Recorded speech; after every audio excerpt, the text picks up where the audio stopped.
आता आपण ही भरलेली भावनगरीची मिरची करणार आहोत।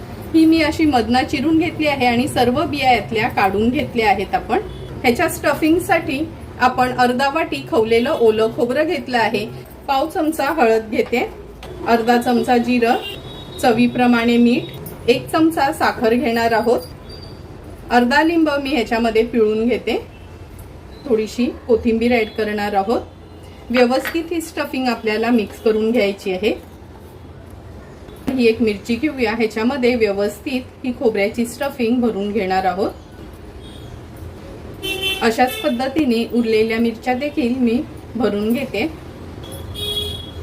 अगदी 2 चमचे तेल घ्यायचे आहे। एक एक करून ही मिरची आपण तेलावर सोडूया। तेलावर सोडली का झाकण ठेवायचे आणि गॅसची फ्लेम मीडियम वर ठेवायची आहे।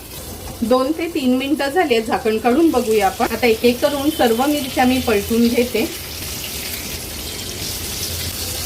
पुन्हा झाकण ठेवूया आणि आणखीन 2 ते 3 मिनिटांसाठी लो टू मीडियम फ्लेमवर मागची बाजू पण व्यवस्थित शिजवून घेणार आहोत। झाकण काढून बघूया। बघा, दोन्ही साइडनी मिरच्या अगदी व्यवस्थित तळून झाल्या आहेत। आता ह्या मिरच्या आपण काढून घेऊया। कोथिंबीर वरना स्प्रिंकल करूया।